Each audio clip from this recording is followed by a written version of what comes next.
Welcome to Conquering Your Clownfish, a podcast dedicated to transforming disabilities into special abilities. I'm your host, Brady Murray. Welcome to the Conquering Your Clownfish podcast. Our special guest today is Courtney Morey. She's coming to us from Fort Worth, Texas, where she resides with her husband, Spencer, and their two amazing kids, with one on the way. Courtney is the founder of Annie Louise Foundation, a nonprofit resource hub that provides support for medical and disability parents. Her story for starting this nonprofit began when her daughter, Annie, was born with Down syndrome. This experience opened their hearts and minds to the disability community, and things haven't slowed down since. Courtney, welcome to the show. Thank you. Well, let's just start. I would love to hear about your story. If you could start there. Okay. 4 years ago, I was pregnant with Annie. And it's funny because I'm pregnant again now, and their due dates are almost the same, just 4 years apart. So it's like these parallels of what I'm experiencing right now is like the same seasons, the same similarities. It's just a very different world than summer of 2020. So we got a call that the NIPT results that there was a 62% chance that Annie would have Down syndrome. And that is what began all of this.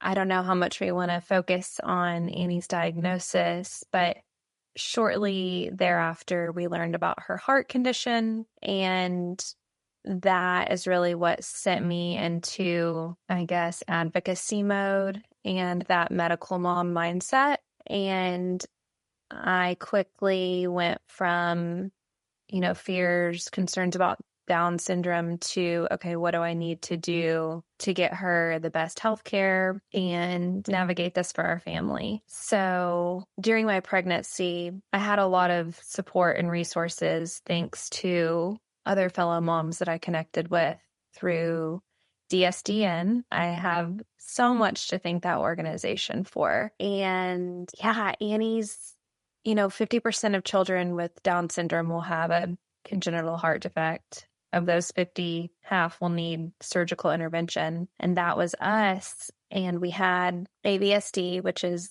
a more common heart defect. But Annie's was just really complicated. It wasn't the straightforward in and out within 5 to 10 days of recovery. That wasn't us. She had an unbalanced AVSD and pulmonary hypertension. Because of that, things went really badly after her heart was repaired. Her body just didn't respond well to the repair. Anatomically, her heart was corrected, but the pulmonary hypertension almost took her from us. And we had a very intense, difficult road with her recovery. And that is what, even though it was some of the hardest days of our lives, it's now I'm able to look back almost 4 years later and see all of the good that really has come from it. And just the experiences that I've lived as her mom in the medical setting, things that I couldn't forget,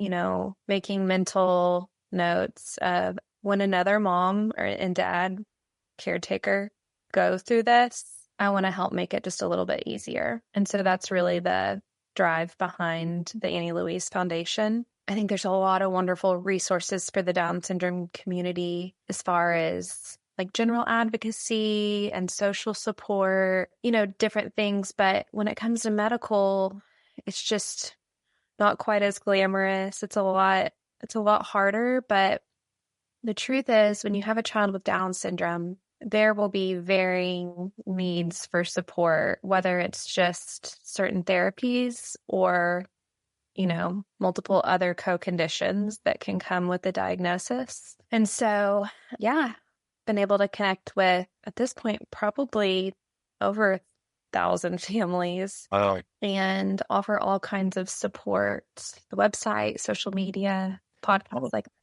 Tell me more in relation to the foundation, and so specifically around that type of support that you are providing, because you're right, that's one blessing that we have in the Down syndrome community is there are a lot of resources, but you have found an area where those resources were limited. And share with us how you're doing that or how you're helping these families. It can feel a little bit overwhelming. Most days I'm like, where do I start? What do I focus on? What do I work on? Because there's so much. And the foundation really isn't limited to just children with Down syndrome, because in our journey with Annie, we've encountered families with all kinds of disabilities where there's just overlap.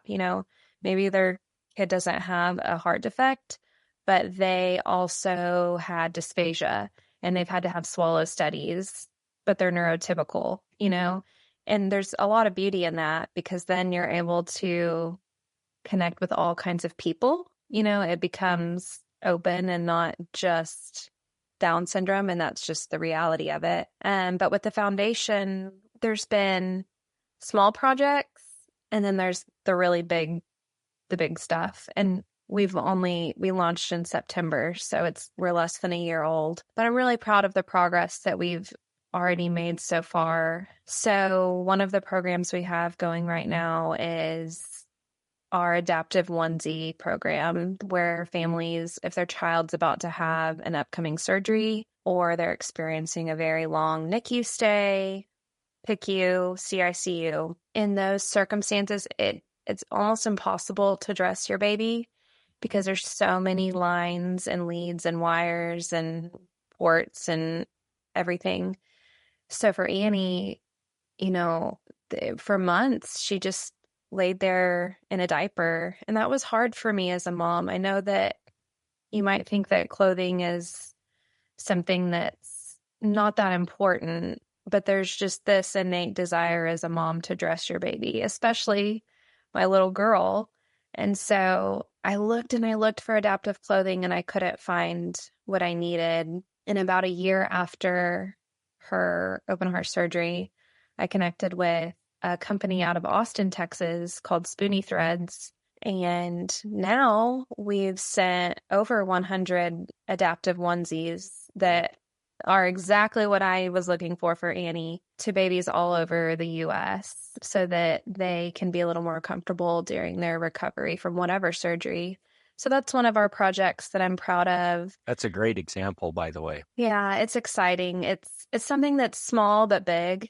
But one thing that I see often on your social that I wanted to ask you about is this saying that I think you should trademark, because this is like all you. Advocating is the new influencing.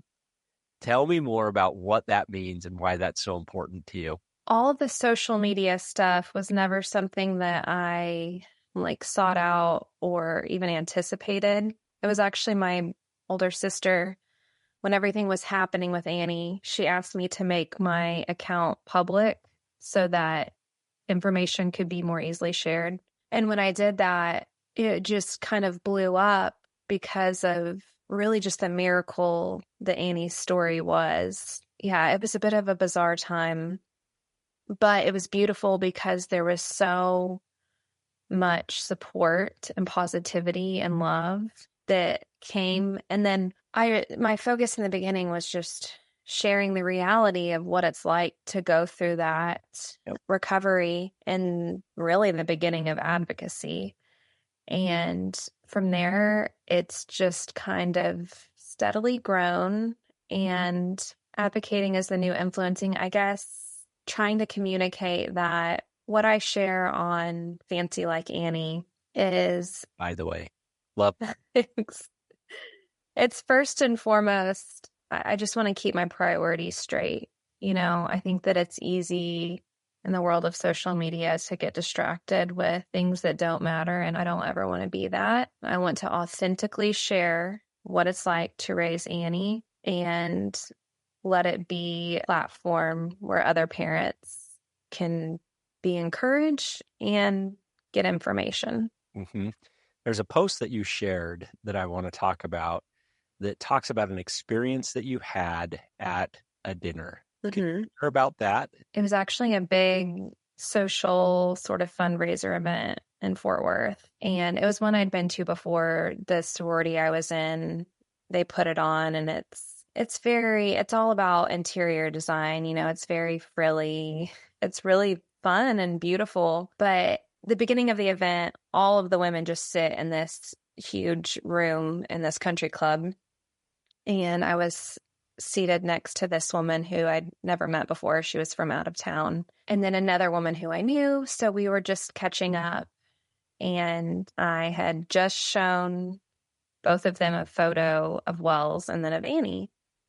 And then I told the woman who I knew, I said, "Oh, by the way, I'm pregnant." At the time, it was new. I was still in the first trimester. And, she was like, "Oh, congratulations." She's wonderful. I used to babysit her children. The woman I didn't know, she just had this look of disdain on her face. And she said, "Did the doctors not warn you to not get pregnant after what happened with your daughter?" Wow. I mean, just saying it out loud I went into like kind of stoic advocacy mode that unfortunately, you know what it's like where we have to go into that, I guess, so we don't explode. And I said, "Oh, I just stuck to the facts. Actually, Down syndrome, when I got pregnant with Annie, these were I went over the statistics. I said I had just as much of a chance as having a child with Down syndrome at 34 now as anyone else. And, if we do have another child with a diagnosis or a disability, I've experienced so much beauty from my daughter. I would think I would know what to do." And I honestly don't remember after that. I started getting upset towards the end once I really thought about what she just said. But then I had to sit there for 60 minutes and just stew in that, and it's like you can be prepared with all the right answers, but that doesn't mean that it's going to hurt less. And that's just the reality of it, Well, just the emotion of everything as you're processing that. And I can't even imagine it's a person you have not met or that you've really not got to know. And then for them to say that, and by the way, how you handled it, like hats off to you.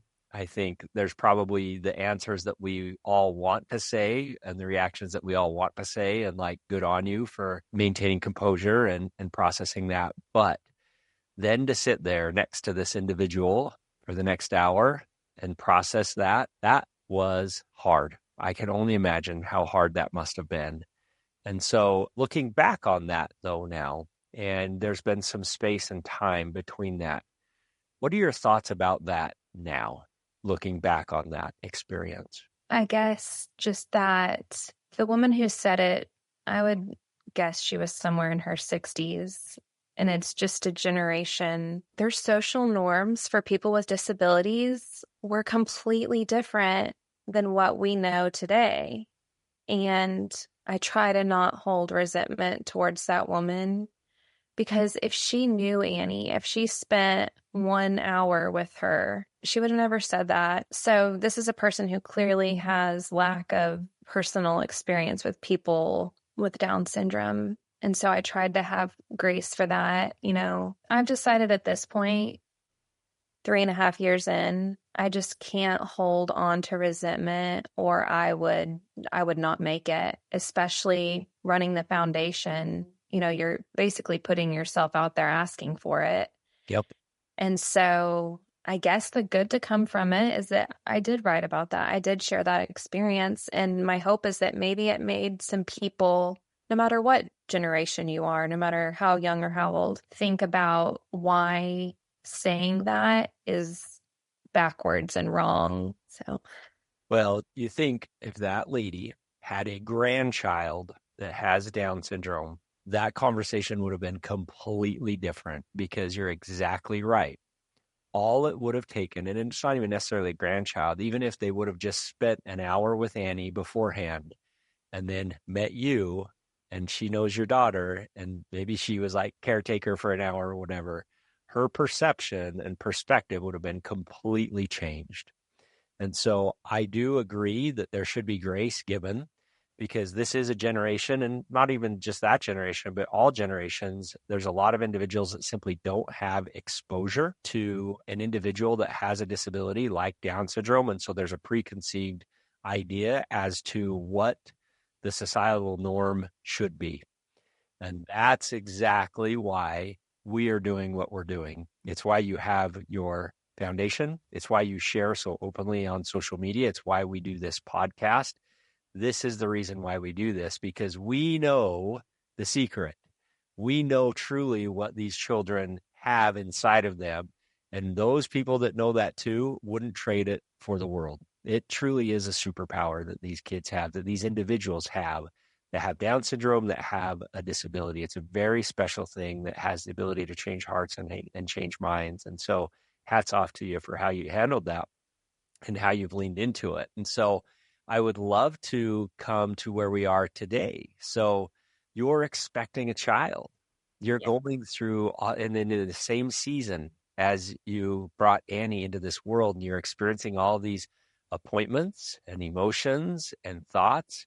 Would love to hear what your feelings are right now with your child that you're expecting right now and the experiences that you're having. Yeah, this is very real time. It's fun to talk about something that's happening right now as we live it. Yeah, another reason I'm excited that we're getting to have this conversation delayed is because we had our 20-week anatomy scan last week, the week before, I forget. And funny enough, Annie had to come to that appointment with me and Spencer. She hasn't been to any of my OB appointments up to that point. And so I guess my emotions going into that anatomy scan, what I do in the day-to-day supporting medical families, it was hard to not just almost expect they're going to see something. There's going to be something in the scan that they see, and I just need to be ready for that. And then I need to research it. That like that's just how my brain works now, because I go to so many doctor appointments for Annie, and I see echoes of hearts that are not typical hearts, etc. I don't know. It was this weird combination of prepared, but also nervous. But more than anything, just thinking back to what it was like from Annie's anatomy scan. And that was the very end of February 2020.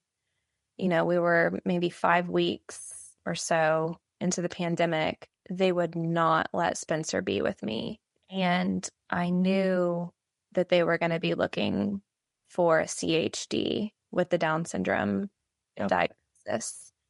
And it's just really painful memories. Has nothing to do with, Annie. It was just the time that the world was in, and really the lack of humanity, because the whole thing was just painful. So going into this scan, I have a different OB now than I did with Annie because of the way that news was delivered and the way, I changed doctors. So what I didn't know going into that appointment is that I knew that the two different doctors were in the same building, but I had not paid attention to the proximity of their offices. And when they sent me for the scan to a different office or like a different room, I was so busy, holding Annie, talking to Spencer. They sent me to my previous OB's office. Wow. That's where the sonographer was. I didn't even realize. So we're getting started on the scan, and the sonographer is so kind, so wonderful. And my new OB had hand selected her, so I knew that it was going to be good. And Annie was just being so funny and talkative and sweet, which was a little unexpected because she has a lot of medical anxiety. If she goes into a doctor's office, if people are wearing scrubs, she knows, and she is very anxious, very upset. And she was just chatting it up with the sonographer, making all of us laugh. And so the sonographer is like, okay, we're looking at the heart. And she was like, okay. And I, at this point, I know how to read, I see all 4 chambers. And she was like, yep. And I said, do you see all the valves? And she was like, they're all there. So I'm just processing that. And Annie said she needed to go use the potty. She's in the middle of potty training. So Spencer leaves with Annie. And the stenographer I've held it together at this point. I haven't cried. The stenographer starts crying, talking about how beautiful she thinks Down syndrome is. So that just sent me that I, just silent tears, taking it all in. And I shared with her a little bit about what my anatomy scan with Annie was like and how healing this was, because it felt so positive and uplifting and healing. And Spencer comes back with Annie, and then we pretty much wrap up. She sends me on my way to go back to follow up with my OB, and we are walking out, and Spencer says, "Courtney, Dr. Blank was standing outside of the door and heard you share about your anatomy scan with Annie." Really? And receiving her diagnosis. That whole appointment was just really wild. It was a lot of things, but I didn't even know I was in his office. So then I walk out with Annie on my hip, and he's right there. It was wild. So as I hear this, I just see tender mercy after tender mercy. One, the grace and the healing that transpired as a result of that appointment, and what a kind professional that you are working with. But what a tender mercy that physician, that OBGYN, could hear firsthand without having to be told directly, but hearing firsthand the impact that diagnosis was for you and how that was delivered. And my hope is that he has the humility to see how he could improve and how he could do better, because there most definitely will be another opportunity for him to be able to be in that situation again. And so I know that probably wasn't like ideal for you to get to see him be in his office and everything else, but what a tender mercy that is for him to be able to have that news delivered. The other thing that I feel impressed to say is, for our listeners that are listening to this, most likely you know a medical professional that would be in a situation that could be delivering news of this nature. And I would encourage you to share this podcast with them. Share this experience, this firsthand experience of a mom who received that diagnosis and the impact that that had on her, and also a mom who had the complete opposite, the 180-degree opposite of what she experienced with her next child. And so I would encourage you to share this podcast with that medical professional and just encourage them to listen to it, because I think it's going to help a lot of moms in the future to be able to have an experience like the second experience as they hear this firsthand. yes, I agree. So I have one more question for you before we wrap up today. When with families that have a child that has Down syndrome and they have other children, 99 times out of 100, that child is the cutest one and the one that's probably going to get the most social media time and kind of that rising star. And Annie is very much that case. But I have to say, Wells is something else. That boy is amazing. So Wells is Annie's older brother. And I would encourage our listeners to go and check out Wells and the kind boy that he is, and just that tender heart, and what an amazing big brother he is to Annie. So my question is, I would love to hear how Annie has influenced. So we see how Annie has influenced you for the good, but how has Annie influenced Spencer and Wells? Oh man, it's so hard to even say. It's for Wells, it's all he's ever known.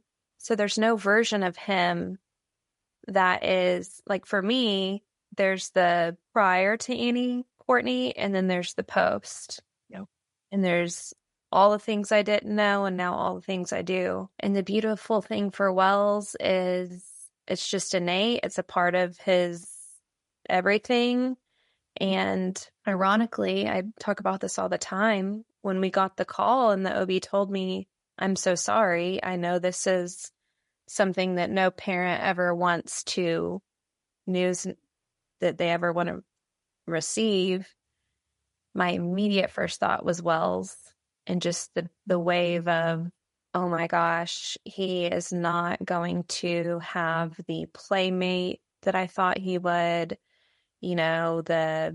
all the childhood memories. So absurd because I couldn't ask for more with my children. I couldn't ask for a more beautiful connection and love. And I think that Wells, regardless, is just a very tender, empathetic little person. And he was just clearly designed to be Annie's brother and to be patient through so much that our family has been through. Annie's health is, in a completely different place now, and there's less strain on him. But, we're getting to those years where she's not going to be a baby or even a toddler anymore, and there's going to be more social interactions. And I just see him getting ready for those. And he's just so proud of her. And he's so naturally inclusive. I don't have to teach Wells the definition of inclusion. Like I have to, talk with adults about. He's just a little model of what it is effortlessly. And then for Spencer and I went to the same college. We both went to TCU. We didn't know each other. He was in a fraternity, and their focus in philanthropy was disabilities. So the school that Annie attends now, the preschool Kinderfrogs, it is a preschool for children with Down syndrome. It's exceptional. He spent all of his college years volunteering there. Wow. A lot of time with little ones with Down syndrome. I was the total opposite. So typically, in my experience with families who have received a diagnosis, it's not the husband comforting the wife or, sharing information or relational things. And in our case, it was. And his experience there changed my mental health during my pregnancy. It really set the tone. And it's very full circle that Annie's at school there now. But yeah, I mean, he's just right there with me. He supports me in all of my dreams for the foundation because he loves Annie so much. What a beautiful, tender mercy. You look at Spencer and that preparation that came to him prior to even being a father that has a child that has Down syndrome. And then you look at Wells. I completely agree that this is a boy that has a heart for this, that this is a natural thing for him. And he truly is an unstoppable advocate, even at a young age. Excited to see where he goes. And it's hard not to see just that divine hand guiding your family and the work that is being transpired as a result of that. And so I want to thank you for being a guest on the show today. Thank you for sharing your story, and thank you for the work that you're doing for the Down syndrome and disability community. Thank you for having me so I can share all of these things and hopefully reach more families. Thank you. Thanks for listening to this episode of Conquering Your Clownfish. If you liked what we discussed on the podcast today and want to continue the conversation, please visit us at conqueringyourclownfish.com. And please don't forget to subscribe.